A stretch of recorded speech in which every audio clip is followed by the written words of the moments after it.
jungle.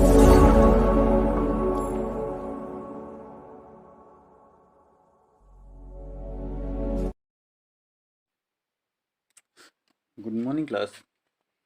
देखिए कि जैसा कि कहा गया था क्लास ट्वेल्थ का बैच स्टार्ट करने के लिए मैथ्स की, तो आज जो क्लास ट्वेल्थ का फर्स्ट लेसन जो स्टार्ट किया जा रहा है फंक्शन एंड रिलेशन यानी संबंध फलन के बारे में। ठीक है, तो सबसे पहले संबंध फलन के बारे में पढ़ने से पहले आपको सेट के बारे में ज्ञान होना बहुत जरूरी है, क्योंकि अगर सेट के बारे में आपको नहीं पता है तो आप फंक्शन एंड रिलेशंस को अच्छे से नहीं समझ सकते। ठीक है, तो सेट जो सबसे पहले हम आपको सेट के बारे में कुछ चीज़ें बता देते हैं जो यहाँ पर यूजफुल होने वाली हैं।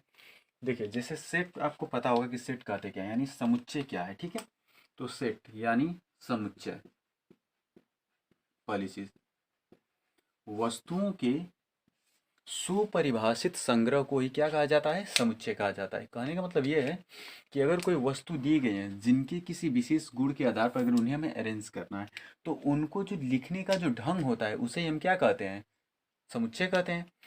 और याद रखिए, समुच्चय को हमेशा जो है मजले ब्रैकेट्स में रखा जाता है। किस में रखा जाता है, मजले ब्रैकेट्स में रखा जाता है। तथा मजले ब्रैकेट्स के रखे गए जो एलिमेंट्स होते हैं, जो अवयव होते हैं, उन्हें एक दूसरे से अलग करने के लिए प्राय बीच में कॉमा का प्रयोग किया जाता है। किसका प्रयोग किया जाता है, कामा का। और जो सेट को रिप्रेजेंट करने वाले जो चिन्ह होते हैं वो हमेशा जो है कैपिटल लेटर में लिखे जाते हैं। याद रखिएगा, जैसे कैपिटल ए, कैपिटल बी और कैपिटल सी। क्लास 11th में आपसे बताया, जैसे मान लीजिए कोई समुच्चय ए है, कोई समुच्चय ए है जिसके एलिमेंट्स हैं ए बी सी। जैसे मान लीजिए ए कामा बी और कामा क्या हो गया, सी। तो इनको हमेशा किस में रखा जाएगा, आपको मजले ब्रैकेट्स में रखा जाता है। समझ में आ रही बात। तो समुच्चय का आपको समझ में आ रहा होगा क्या होता है कि वस्तुओं के सुपरिभाषित संग्रह को ही क्या कहा जाता है, समुच्चय कहा जाता है। और समुच्चय के जो अवयव होते हैं उन्हें प्राय एक दूसरे से अलग करने के लिए किसका प्रयोग किया जाता है, कामा का प्रयोग किया जाता है। और समुच्चय को व्यक्त करने वाले जो प्रतीकात्मक चिन्ह होते हैं वो हमेशा जो है कैपिटल लेटर में लिखे जाते हैं। किस में लिखे जाते हैं, कैपिटल लेटर में लिखे जाते हैं। और एलिमेंट्स को हमेशा मजले ब्रैकेट्स के अंदर रखा जाता है। ये हो गया समुच्चय के बारे में। ठीक है, दूसरी चीज कि समुच्चय को लिखने की विधियां कितनी। तो समुच्चय को रिप्रेजेंट करने की दो विधियां, एक रोस्टिक तालिका विधि और एक होता है गुण विधि। गुण विधि मतलब होता क्या है, जैसे मान लीजिए कि ये जो विधि है, जैसे मान लीजिए लिख दिया A B C dot dot dot Z तक, ये हमारी कौन सी विधि होगी, रोस्टर या तालिका विधि। मतलब उनकी जो संख्या दी गई है, जो क्रम दिए गए, जो उनकी क्वालिटी है, जो चीजें हैं, उनको अंक में लिखना, अंक में लिखना है क्या कहलाता है, रोस्टर विधि। लेकिन अगर इन्हीं चीजों को अगर शब्द में लिखना पड़ जाए, किस में लिखना पड़ जाए, शब्दों में, तो शब्दों में जो लिखने क्रम है वो हमारी क्या होती है, तालिका विधि हो जाती है। जैसे मान लीजिए कि हम लिख देंगे कि एक बी सी लेकर कहाँ तक है, जेड तक। ये क्या है, ये अंग्रेजी वर्णमाला के क्या है, अक्षर है कि नहीं। तो मान लेंगे कि ये जो संख्या रिप्रेजेंट करने वाले कोई एलिमेंट्स है, अवयव मान लेते हैं क्या है, एक्स है। जो रिलेशन यानी खुद से जुड़े हुए हैं यानी ए बी सी।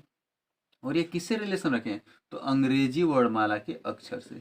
किससे, अंग्रेजी वर्णमाला के अक्षर, अक्षर है कि नहीं बच्चा। तो ये हमारी कौन सी विधि हो जाएगी, तो ये हमारी तालिका गुण हो जाएगी। और ये कौन सी विधि हो जाएगी, तो रोस्टर हो जाएगी। ठीक है, सॉरी, ये गुण विधि हो जाएगी और ये क्या हो जाएगी, रोस्टर या तालिका विधि हो जाएगी। समझ में आ रही बात। यानी कि जब उन्हें हम अंक में लिखेंगे, किस में लिखेंगे, अंकों के रूप में, तो अंक में लिखने के ढंग को ही क्या बोला जाता है, रोस्टर या तालिका विधि। और जब उनके गुण के आधार पर जब उन्हें हम लिखते हैं और किसी एक वेरिएबल्स के थ्रू अगर लिखा जाता है, चर राशि के थ्रू अगर लिखा जाता है, तो उस प्रकार के संबंध को हम क्या बोलते हैं, उस प्रकार के जो प्रयोग करने की विधि उसे क्या बोलते हैं हम लोग, गुण विधि। कौन सी विधि बोलते हैं, गुण विधि। तो ये समुच्चय के दो तरह से लिखने की विधियां हो गई, एक रोस्टर या तालिका विधि और एक कौन सी विधि हो गई, गुण विधि। जैसे मान लीजिए कि हम लिख देंगे कि एक दो तीन डॉट डॉट डॉट, ये हमारा कोई सेट दिया गया है। इससे अगर हमें मान लीजिए कि गुण विधि से लिखना है, तो एक दो तीन चार पाँच छः सात कैसी संख्या है, प्राकृतिक संख्या है, तो लिखेंगे सच एक्स, सच दैट एक्स ये बिलोंग्स करते हैं किससे, नेचुरल नंबर, मतलब प्राकृतिक संख्या से। यहाँ पर जो एक्स एलिमेंट्स, जो एक्स का मान होगा एक दो तीन चार पाँच, ये किससे जुड़ा हुआ है, प्राकृतिक संख्या से जुड़ा है। क्योंकि नेचुरल नंबर की वैल्यू क्या होती है, एक दो तीन चार डॉट डॉट डॉट। अब मान लीजिए कि एक्स बिलोंग्स कर रहा है नेचुरल नंबर से, तो नेचुरल नंबर का मान कितना है, एक। यहाँ पर रखेंगे तो क्या आएगा, एक। फिर दो रखेंगे तो क्या आ जाएगा, दो। फिर तीन रखेंगे तो क्या आ जाएगा, तीन। फिर चार रखेंगे तो क्या आ जाएगा, चार। समझ में आ रही बात। तो ये हमारी कौन सी विधि होती है, तो ये रोस्टर विधि हो जाती है। और ये कौन सी विधि होती है, तो गुण विधि हो जाती है। या इसको ऐसे भी लिख सकते हैं, या ये भी कर सकते थे कि x बिलोंग्स टू प्राकृतिक संख्या, नेचुरल नंबर n लिखिए, या फिर क्या लिख सकते हैं हम लोग, प्राकृतिक संख्या कह सकते हैं। समझ में आ रही बात? तो ये कौन सी विधि होगी? गुण विधि। और ये कौन सी विधि हो गई? रोस्टर विधि। ठीक है, ये क्लास 11th की चीज़ थी। अब हम लोग आगे पूछते हैं कि आखिर मतलब इसमें क्या और भी चीज़ें पूछी जा सकती हैं। ठीक है, दूसरी चीज़ है कि जो समुच्चय होते हैं उनके प्रकार क्या होते हैं। तो समुच्चय जो कई प्रकार के होते हैं। ठीक है, तो उसमें से कुछ समुच्चयों के बारे में हम लोग जो है बस पढ़ेंगे कि जो ज़्यादा इंपॉर्टेंट है। ठीक है, जिसमें आपको पहला जो है आपको पता होना चाहिए रिक्त समुच्चय। कौन सा समुच्चय? रिक्त समुच्चय। ध्यान दीजिएगा कौन कौन सा समुच्चय इंपॉर्टेंट है आपको पढ़ने के लिए, वो चीज़ ध्यान दीजिएगा। पहला होता है आपका रिक्त समुच्चय। ठीक है, एक हो जाएगा आपका एकल समुच्चय।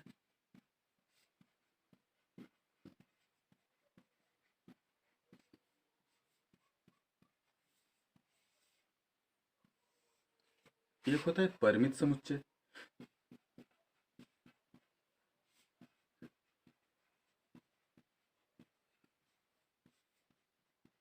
एक हो जाएगा अपरिमित समुच्चय।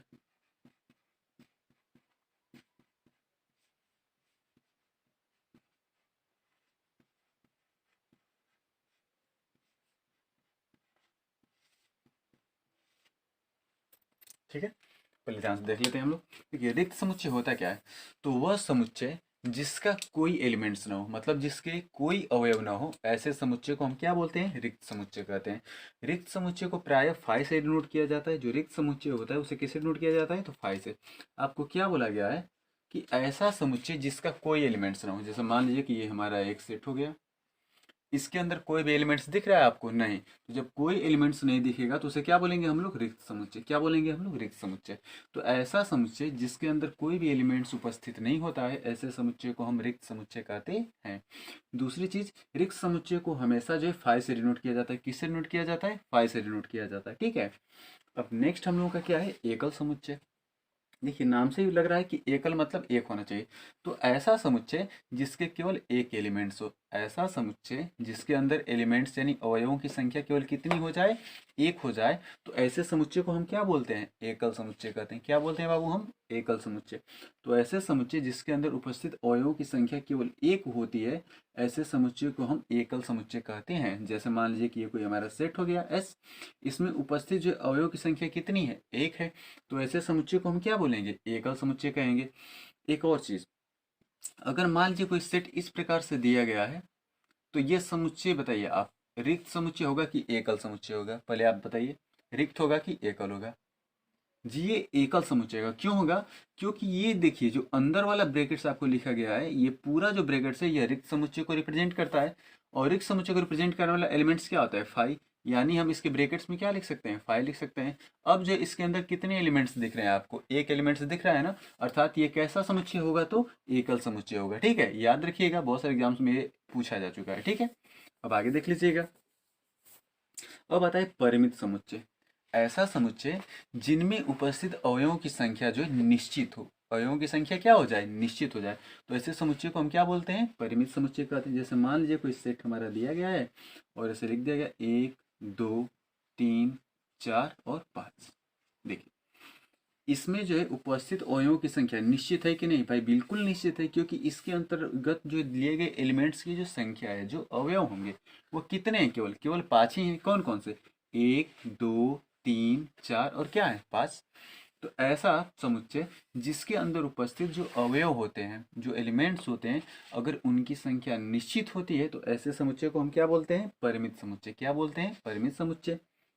और दूसरा होता है अपरिमित समुच्चय। मतलब ऐसा समुच्चय जिसके अंदर जो उपस्थित जो अवयव होते हैं, जो एलिमेंट्स होते हैं, उनकी संख्या निश्चित न हो। तो ऐसा समुच्चय जिनके अंदर उपस्थित जो अवयवों की संख्या निश्चित नहीं होती है, उसे क्या बोलते हैं? अपरिमित समुच्चय कहते हैं। जैसे मान लीजिए कि हम लिख देंगे 1 2 3 4 डॉट डॉट डॉट इनफाइनाइट तक। मान लीजिए इसमें कहेंगे कि इसकी संख्या को आप काउंट करके बताइए हमें, तो हम आप काउंट कर सकते हैं? नहीं कर सकते। क्यों? क्योंकि ये अनंत तक जा चुकी है। तो ऐसे समुच्चय जिसमें उपस्थित एलिमेंट्स यानी अवयवों की संख्या को हम गिन सकते हैं या निश्चित होती है, ऐसे समुच्चय को क्या बोलते हैं? परिमित समुच्चय। और ऐसे समुच्चय जिसके अंदर उपस्थित अवयवों की संख्या को गिना नहीं जा सकता है, ऐसे समुच्चय को क्या बोलते हैं हम लोग? अपरिमित समुच्चय कहते हैं। क्या कहते हैं? अपरिमित समुच्चय। अब अगला जो हम लोग टॉपिक से आता है वो होता है उप समुच्चय। देखिए उप समुच्चय होता क्या है, पहले उसको ध्यान से समझ लीजिए आप। देखिए उप समुच्चय जो नेक्स्ट टॉपिक हम लोग का वो क्या है, उप समुच्चय यानी सबसे। उप समुच्चय को प्रायः दिए गए प्रतिकांश चिन्ह से व्यक्त किया जाता है। जैसे मान लीजिए उप समुच्चय होता क्या है, देखिए यदि ए व बी, यदि ए व बी दो समुच्चय इस प्रकार हों, यदि ए व बी दो समुच्चय इस प्रकार हों कि ए के सभी अवयव बी में उपस्थित हों। ए के सभी अवयव किस में उपस्थित हो जाए बाबू, बी में उपस्थित हो जाए, और बी में कम से कम एक अवयव ऐसा हो जो ए में उपस्थित न हो, तो ऐसे अवयव को हम जो है क्या बोलेंगे, उप समुच्चय बोलेंगे। किसका, ए का बी में। हमने क्या बोला है कि यदि ए व बी दो समुच्चय इस प्रकार से हो कि ए के सभी अवयव, ए के सभी अवयव किस में उपस्थित हो जाएं, बी में उपस्थित हो जाएं। तो जब समुच्चय ए के सभी अवयव बी में उपस्थित होंगे तो ए को जो है बी का क्या कहा जाएगा, उप समुच्चय कहा जाएगा। क्या कहा जाएगा, उप समुच्चय कहा जाएगा। यदि, ध्यान दीजिएगा, यदि ए में उपस्थित अवयव की संख्या, जैसे मान लीजिए कि हम 1 2 3 है, ए के अवयव की संख्या कितनी है, 1 2 3, और समुच्चय बी में भी अवयव की संख्या कितनी हो जाए, 1 2 3 हो जाए, तो हम कह सकते हैं कि ऐसी दशा में ए के सभी एलिमेंट्स किस में है, बी में है। तो कह सकते हैं कि ए जो है उप समुच्चय है किसका, बी का। या ये भी कह सकते हैं कि बी के सभी अवयव ए में है, तो हम ये भी कह सकते हैं कि जो बी है यह उप समुच्चय है किसका, ए का। चूंकि इन दोनों में उपस्थित जो एलिमेंट्स की संख्या वो आपस में क्या है, बराबर है, तो हम कह सकते हैं कि जो समुच्चय ए है यह बराबर भी होगा समुच्चय किसके, बी के। समझ में आ रही बात। तो जब समुच्चय ए के सभी अवयव अगर समुच्चय बी में अगर मिल जाते हैं, यानी इसकी सभी अवयव अगर बी में मिलते हैं, तो ए को बी का क्या बोलेंगे, उप समुच्चय कहेंगे। क्या कहेंगे, उप समुच्चय। अगर ये उल्टा हो जाता, जैसे मान लीजिए हम कह देते कि अगर बी में कोई एलिमेंट्स जैसे ए बी सी, और ये है अगर ए में कोई एलिमेंट्स हमें अवयव दिए गए हैं, ए बी सी डी दिए गए हैं। अब यहाँ पर बताइए, क्या ए के सभी अवयव बी में मिल रहे हैं, नहीं मिल रहे हैं।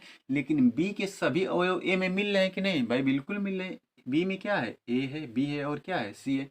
यहाँ भी ए बी और क्या दिख रहा है, सी। तो जब बी के सभी अवयव ए में मिल रहे हैं, अर्थात कह सकते हैं कि जो बी है यह उप समुच्चय है। किसका उप समुच्चय होगा, तो ए का उप समुच्चय होगा। तो समझ में आ रही है बात।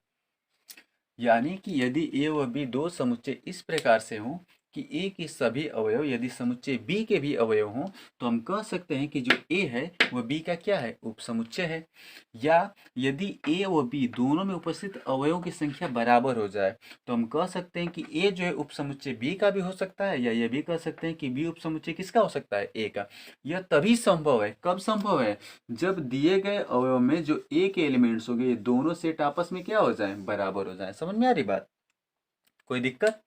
तो आपको उप समुच्चय समझ में आ गया होगा कि यदि ए के सभी अवयव बी में उपस्थित हैं, तो हम कह सकते हैं कि ए जो है वो बी का क्या है, उप समुच्चय होगा। समझ में आ रही बात। या यदि ए व बी दोनों में उपस्थित जो अवयव की संख्या आपस में क्या हो जाए, बराबर हो जाए, तो हम कह सकते हैं कि ए भाई उप समुच्चय बी का भी है। या ये भी कह सकते हैं कि बी उप समुच्चय किसका है, ए का। ये कंडीशन कब लगेगी, जब दोनों समुच्चय में उपस्थित अवयव की संख्या आपस में क्या हो जाएगी, बराबर हो जाएगी। ठीक है, तो आप इसे देख लीजिए, फिर हम लोग आगे चलते हैं इसमें।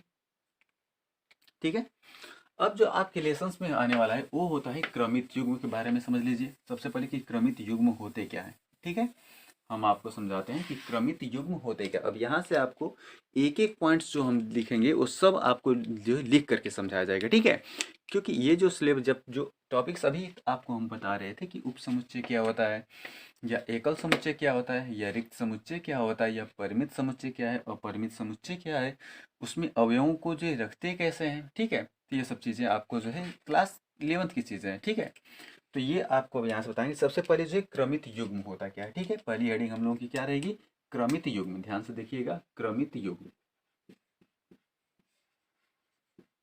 होता क्या है, पहले से ध्यान समझ लीजिएगा। देखिए, जब दो अलग अलग समुच्चयों को, ठीक है, जब दो अलग अलग समुच्चयों को, ध्यान दीजिएगा, हम इसको डिफिनेशन पहले लिख देते हैं कि जब दो अलग अलग समुच्चयों को या समुच्चय के अवयवों को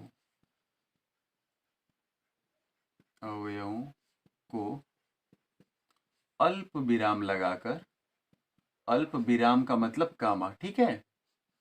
अल्प विराम लगाकर क्या करते हैं बाबू, जब दो ब्लॉक लगाकर एक कोष्टक में लिखते हैं, एक कोष्टक में लिखते हैं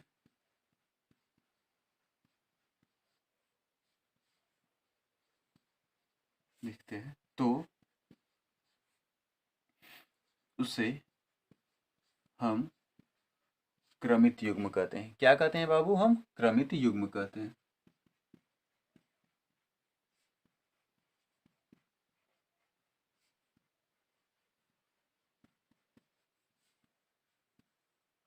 क्या कहते हैं मुन्ना, हम क्रमित युग्म कहते हैं। समझ में आ रही बात। जैसे मान लीजिएगा कि कोई हमें दे दिया गया है एलिमेंट, जैसे मान लीजिएगा कि कोई भी दो तीन चीज़ें हमें दे दी जाए। समझ में आ रही बात। जैसे कह लिया जाए, आपको समझने के लिए अगर हम एग्जाम्पल देना चाहेंगे कि जैसे मान लीजिए कि दो हमारे सेट हैं, एक ए और एक क्या हो गया हमारा बी हो गया। एक सेट क्या हो गया, एक और क्या हो गया बी हो गया। जैसे मान लीजिएगा एग्जाम्पल्स के लिए समझने के लिए, जैसे मान लीजिए कि ए बराबर हमारा कोई सेट अगर दे दीजिए, जैसे ए बी सी, हमारा क्या हो गया ए बी सी।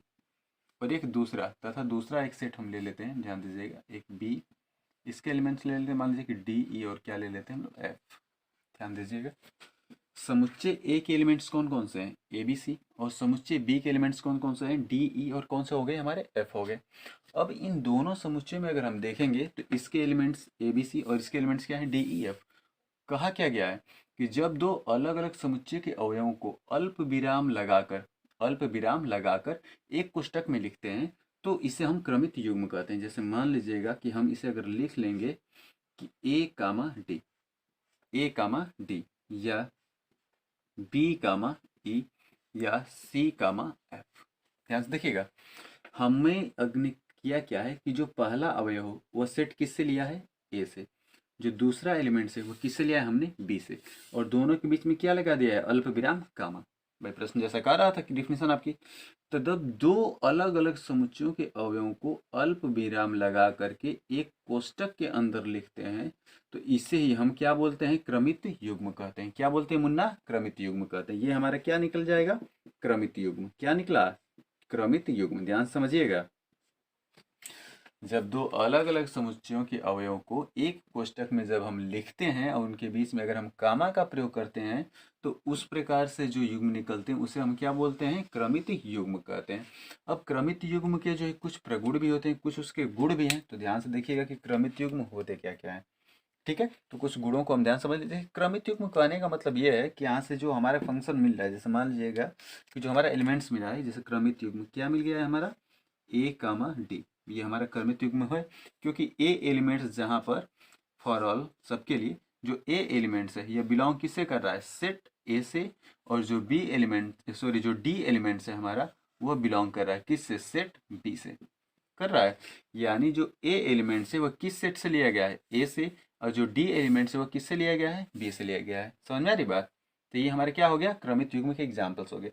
अब इसके कुछ गुण भी हैं, उसको भी आप ध्यान से समझ लीजिएगा। जैसे मान लीजिएगा, देखिए इसके कुछ गुण हैं जो हम आपको समझा देते हैं यहाँ पर।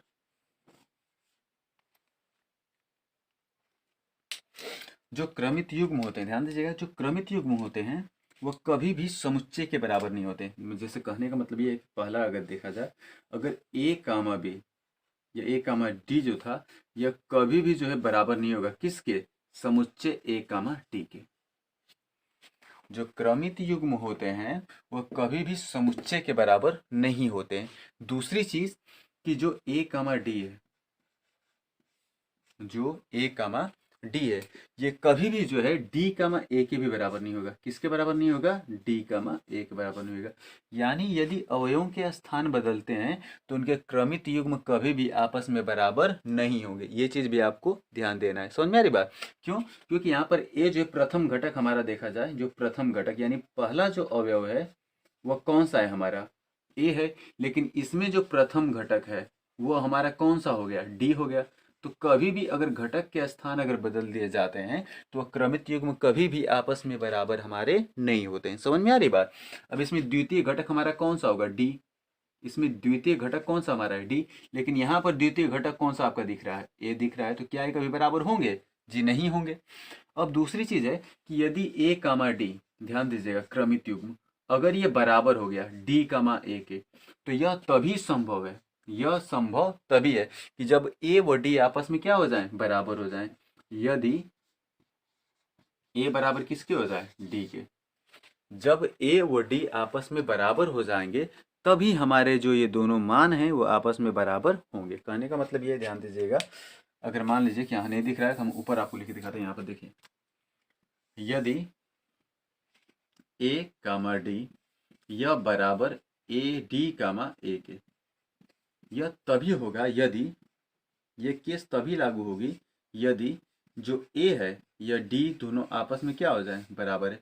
कहने का मतलब ये है कि अगर 3,3, मतलब ए का मान भी 3 और डी का मान भी कितना, 3, तो इसको हम इतना भी तो लिखेंगे 3,3, क्या दोनों मान बराबर नहीं दिख रहा है, दिख रहा है, जाहिर सी बात है। इसलिए क्रमित युग्म जो है ए कामा डी और डी कामा ए तभी बराबर हो सकते हैं जब दिए गए दोनों एलिमेंट्स आपस में क्या हो जाए, समान हो जाए। समझ में आ रही बात। तो ये आपको जो है कुछ प्रगुण हैं क्रमित युग्म के जो आपको ध्यान देने। ठीक है, पहली चीज कि कभी भी क्रमित युग्म ए कामा डी जो होता है वो कभी भी समुच्चय ए कामा डी के बराबर नहीं होगा। और दूसरा, अगर क्रमित युग्म के जो एलिमेंट्स है अगर ये अपने स्थान बदलते हैं तो ये दोनों क्रमित युग्म भी कभी बराबर नहीं होंगे। और तीसरी सबसे इंपॉर्टेंट चीज कि अगर ए कामा डी क्रमित युग्म अगर डी कामा ए के बराबर हो तो ये तभी संभव है जब ए व डी दोनों अवयव आपस में क्या हो जाए, बराबर हो जाए। ठीक है, तो क्रमित युग्म के बारे में आप अच्छे से समझ चुके हैं। अगर नहीं समझे हैं तो इसको आप एक बार अच्छे से पढ़ लीजिए, उसके बाद इसका स्क्रीनशॉट लेना चाहे तो स्क्रीनशॉट ले सकते हैं, आप ले लीजिए। फिर उसके बाद हम इसको इरेज करके फिर अगले टॉपिक से हम लोग चलते हैं। ठीक है, चलिए हम इसको इरेज करते हैं और आगे चलते हैं। हम लोग कार्तीय गुणन के बारे में पढ़ते हैं। ठीक है, कार्तीय गुणन होता क्या है, देखिए।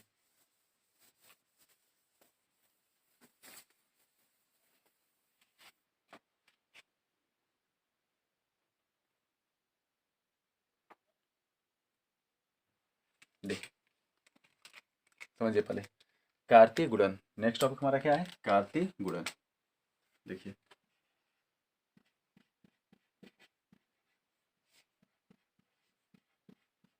कार्तीय गुणन होता क्या है। जैसे मान लीजिए कि यदि ए कोई एक समुच्चय हमारा दिया गया है, ध्यान से देखिए, यदि, देखिए, यदि ए कोई समुच्चय है जिसके एलिमेंट्स हैं 1,2,3। ठीक है, यदि ए कोई एलिमेंट्स है जिसके अवयव क्या है, 1,2,3, तथा देखिए बी कोई और भी है सेट जिसका एलिमेंट्स है A,B,C। क्या है, A,B,C। हमारे समझ में आ रही बात आपको। जैसे ए में एलिमेंट्स क्या दिए गए थे, 1,2,3, और समुच्चय बी के एलिमेंट्स क्या दिए गए थे, A,B,C। हमारे 3 एलिमेंट्स दिए गए। तो जो इनका कार्तीय गुणन होगा, कौन सा गुणन बाबू, कार्तीय गुणन, ध्यान से देखिएगा, जो इनका कार्तीय गुणन होता है, कार्तीय गुणन मतलब A क्रॉस B, ये जो है हमारा होगा क्या, ए क्रॉस बी का मतलब कि जो पहला एलिमेंट्स होगा वो किस सेट से बिलोंग करेगा, ए से, और जो दूसरा होगा वो किससे बिलोंग करेगा, बी से। तो पहला हमारा जो क्या निकल सकता है, अगर कार्तीय गुणन निकालेंगे तो क्या क्या निकल जाएगा हमारा, पहला क्या निकलेगा, 1, क्या निकलेगा, ए। दूसरा क्या निकलेगा, 1, बी। फिर क्या निकलेगा, 1, C। इसी प्रकार से अगर इस सेट का लिखेंगे दूसरा अवयव ए, और इसका क्या मिलेगा, ए। फिर इसका क्या मिलेगा, 2, इसका क्या मिलेगा, बी। फिर इसका मिलेगा 2, C। फिर क्या मिलेगा, 3, A। फिर क्या मिलेगा, 3, B।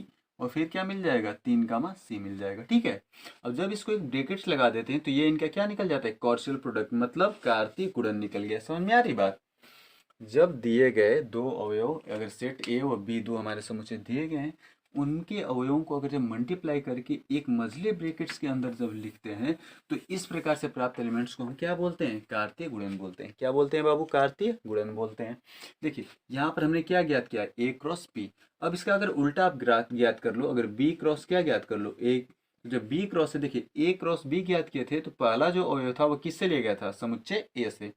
तो जब बी क्रॉस ए आप फाइंड आउट करेंगे तो अब जो है अवयव बदल जाएंगे, यानी अब पहला एलिमेंट्स किससे लिया जाएगा, तो बी से लिया जाएगा। यानी उल्टा अगर हो रहा है तो पहला एलिमेंट्स बी से लेंगे तो पहला एलिमेंट्स क्या मिल जाएगा, ए, और कामा उसके बाद तब इससे क्या मिलेगा, एक। यानी देखिए 1, ए, यहाँ पर 1, 1, हो गया। अब दूसरा देखिएगा, अब ए का 2 से करेंगे तो देखिए 2 कामा ए बी था, तो यहाँ से उल्टा हो जाएगा, क्या हो जाएगा 2 कामा ए, सॉरी ए कामा 2। फिर देखिए ए का 3 में करेंगे तो क्या हो जाएगा ए कामा 3। फिर देखिए बी का करेंगे तो क्या होगा 1 कामा बी। सो हो जाएगा नहीं बच्चा, बी कामा 1। फिर बी का करेंगे तो क्या होगा बी कामा 2। फिर करेंगे तो क्या हो जाएगा बी कामा 3 हो जाएगा। सी का करेंगे तो क्या हो जाएगा सी कामा 1। फिर करेंगे तो सी कामा 2। फिर क्या करेंगे तो सी कामा 3। अगर आप ध्यान से देखें तो जो कॉर्शियल प्रोडक्ट जो निकल रहा है, यदि ए क्रॉस बी है तो पहला एलिमेंट्स किसका लिया गया ए का, और दूसरा एलिमेंट्स बी का। जब इसका बी क्रॉस ए अगर फाइंड आउट किया गया है तो इसमें पहला एलिमेंट्स किसका हुआ है बी का, और दूसरा एलिमेंट्स किसका लिया गया है ए का। समझ में आ रही बात। इस प्रकार से प्राप्त जो गुणनफल होते हैं उसे हम क्या बोलते हैं कार्तीय गुणन। क्या बोलते हैं बाबू कार्तीय गुणन करते, ठीक है। इसकी कुछ प्रॉपर्टीज भी हैं, उसको भी आप ध्यान से देखिएगा। यहाँ पर हम लिख देते हैं, सेम इस पर जो डिपेंडेंट है, इसलिए आप उसको ध्यान दीजिए। देखिए इसकी जो कुछ प्रॉपर्टीज है, मतलब इसके जो गुण हैं, कुछ इसके जो गुण हैं उस चीज को ध्यान दीजिएगा कि जो इसकी प्रॉपर्टीज है, पहली प्रॉपर्टीज है कि इसमें जो एलिमेंट्स होते हैं, ध्यान दीजिएगा, जो इसका अगर जो क्रॉसल प्रोडक्ट होता है यानी ए क्रॉस बी जो होता है, ये कभी भी बराबर नहीं होगा किसके बी क्रॉस ए के। किसके बराबर नहीं होगा बी क्रॉस ए के। अगर आप ध्यान से अगर यहाँ पर देखेंगे तो ए क्रॉस बी में एलिमेंट्स क्या मिला था 1 ए, जबकि बी क्रॉस ए में क्या मिला है ए। बिल्कुल उल्टा, उसका मतलब विपरीत है कि नहीं बच्चा, समझ में आ रही बात। तो ये कभी भी आपस में बराबर नहीं होते।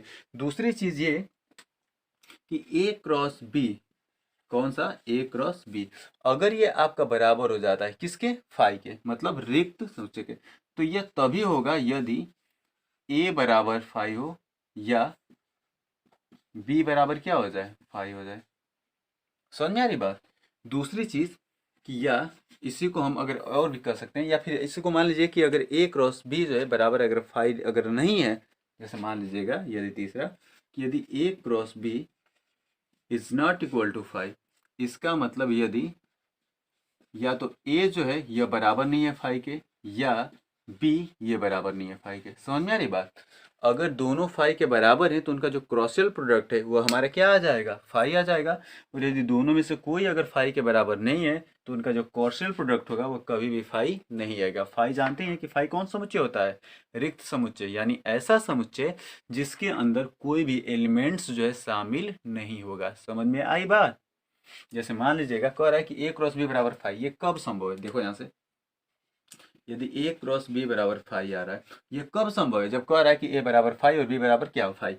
मतलब यदि ए बराबर कोई एलिमेंट्स है नहीं, कोई भी अवयव नहीं है, और बी बराबर भी सेट हमारा ले लिया गया, इसके भी कोई अवयव नहीं। अब इसका अगर ए क्रॉस बी अगर फाइंड आउट करेंगे तो क्या निकलेगा खाली ही निकलेगा। और ये खाली जो है वो किसके बराबर होता है फाइव के बराबर होता है, यानी कि ए क्रॉस बी ये बराबर क्या आ गया फाइव आएगा नहीं। अभी से हमको आपको समझाए हैं कि जो रिक्त समुच्चय होता है ऐसा समुच्चय जिसमें कोई भी एलिमेंट्स उपस्थित न हो तो उसे क्या बोलेंगे रिक्त समुच्चय। अब बताइए अगर ए में भी कोई एलिमेंट्स नहीं है और बी में भी कोई एलिमेंट्स नहीं है, अगर इसका हम क्रॉसर प्रोडक्ट फाइंड आउट करते हैं, अगर देखिए ए क्रॉस बी अगर हम फाइंड आउट करते हैं तो क्या उसमें कोई एलिमेंट्स दिख रहा है नहीं है, तो किसके बराबर होगा फाइव के।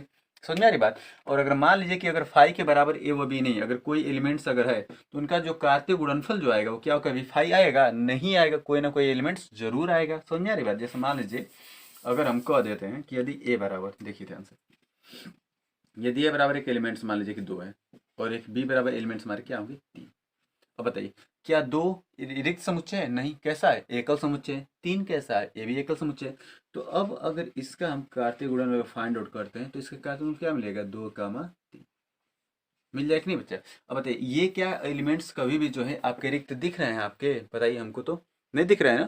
तो इसीलिए कह रहा है कि ए क्रॉस बी जो है फाइव तब होगा जब इसमें से दोनों एलिमेंट्स कैसे हो जाए फाइव हो जाए, या फिर ए क्रॉस बी फाइव के बराबर नहीं है, अर्थात कोई भी समुच्चय जो फाइव के बराबर नहीं होगा। समझ में आ रही बात, ठीक है। अगर आप इसका भी स्क्रीनशॉट लेना चाहें स्क्रीनशॉट ले लीजिए, उसके बाद फिर हम लोग आगे चलते हैं आखिर रिलेशन संबंध होता क्या है। समझ में आ रही बात, ठीक।